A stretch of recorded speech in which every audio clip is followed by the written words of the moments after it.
शाहीन साहब, सबसे पहले I like to come to you sir. Senate में हो गया, पार्लियामान के अंदर आना है।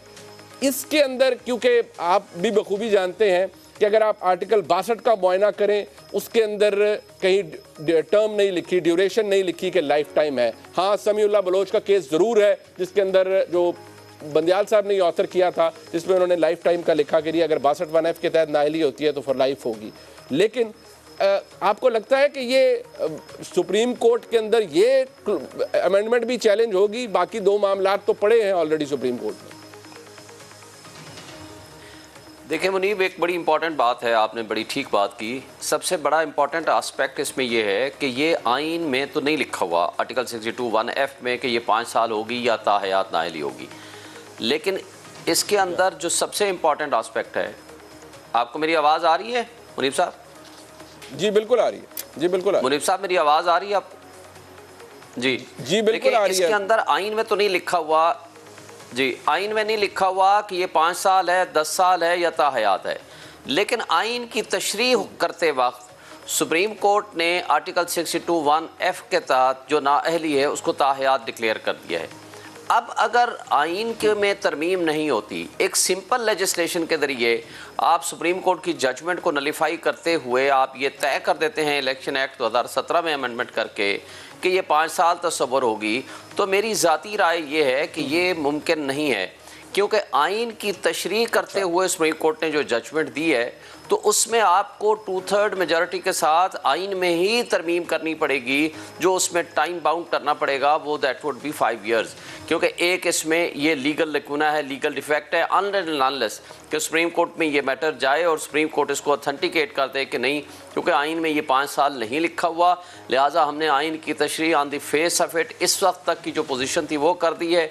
जो चीज़ आइन में मौजूद नहीं है, अगर एक्ट के ज़रिए भी रेक्टिफाई कर दी गई है तो वो दुरुस्त है। अगर सुप्रीम कोर्ट ये कह दे तो शायद ये होगा, लेकिन ये चैलेंज करने का इंपॉर्टेंट क्वेश्चन ऑफ लॉ ये रहेगा कि ये बज़ाहिर ये लगता है कि ये गैर आइनी है। आप ये देखें, जो इस वक्त भी जो चैलेंज हुए हैं 2 कानून, जिसमें वो जो अपील वाला है और एक जो रिव्यू ऑफ जजमेंट वाला है, प्रैक्टिस एंड प्रोसीजर वाला है, एक रिव्यू एंड अपील वाला है, और review of judgment and order वाला, उसमें भी यही बात है कि अगर आपने एक रिव्यू को इतना एक्सटेंड करना है और एक्सपैंड करना है कि वो अपील का स्टेटस अडॉप्ट कर ले, या आर्टिकल 184 में या 185 में तरमीम किए बगैर आपने एक अपील की प्रोविजन रख दी है विद इन दी लॉ, तो वो नहीं हो सकता बज़ाहिर। ये जो इस वक्त प्रेम ऑफशाही है, इसलिए कभी फाइनल जजमेंट उस पर भी नहीं आई। तो ये आपको आइन में तरमीम की ज़रूरत है।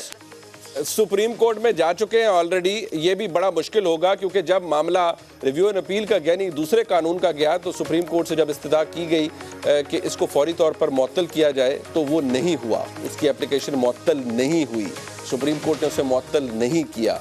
दिलचस्प बात यह है कि ये तरमीम इतनी अहम है कि इसने पाकिस्तान की सियासत का डिस्कोर्स ही बदल देना है। क्या सुप्रीम कोर्ट के अंदर जहाँ इतनी डिवीज़न मौजूद है, जहाँ एक फेस ऑफ किसी कैफियत है हुकूमत और सुप्रीम कोर्ट के दरमियान, खुलम खुला बात होती है पार्लियामान के अंदर के जजेस का कॉन्डक्ट क्या है, किस तरह से वहाँ पर जुडिशल एक्टिविज़म हो रहा है, खुलम खुला गुफ्तगू होती है। जज साहिबान फरमाते हैं और बसद एहतराम कि फ़लाने जज को अपने साथ बिठाकर हमने मैसेज दिया है। तो जब इस तरह के मामलात शुरू हो जाएं तो फिर निज़ाम इंसाफ का क्या हाल होगा। आदिल शाहज़ेब साहब से भी पूछेंगे कि वो क्या देख रहे हैं इन हालात के अंदर, क्योंकि ये बड़ी अहम बात है कि मियां नवाज शरीफ साहब की वापसी भी मुतवक्के है और वो पार्लियामानी सियासत के लिए अपनी कन्विक्शन सेटिस्फाइड कराने के बाद अहल भी हो जाएंगे। आदिल शाहज़ेब साहब, अहमियत बहुत है इस चीज़ की।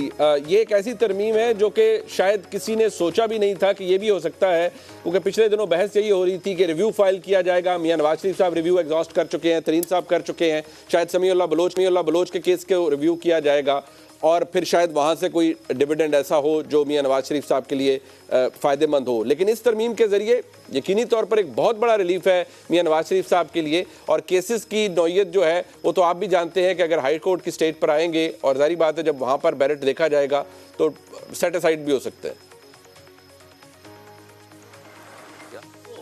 आपको मुबारक हो, नया चैनल और नया प्रोग्राम।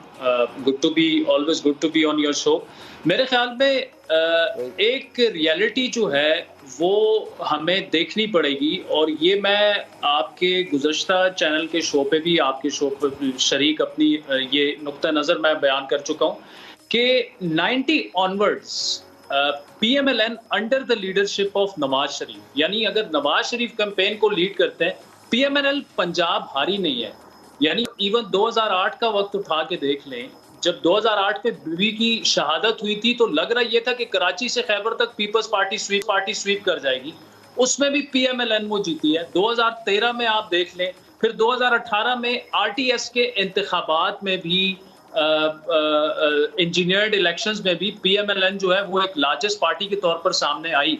लेकिन उसकी एक बड़ी शर्त ये है कि अगर नवाज शरीफ साहब की ये डिस्क्वालिफिकेशन खत्म हो जाए, जो मैं खुद समझता हूं कि ना सिर्फ वो खत्म होगी बल्कि बतौर वजारत उज़्मा के उम्मीदवार के तौर पर वो इलेक्शन PMLN की इलेक्शन कैंपेन मुझे लीड करते हुए नजर आ रहे हैं। अगर ये सिनारियो बनता है तो पंजाब की जो ग्राउंड की सिचुएशन है या 9 मई से पहले वाली खुसूसन थी, वो चेंज होती मुझे नजर आ रही है।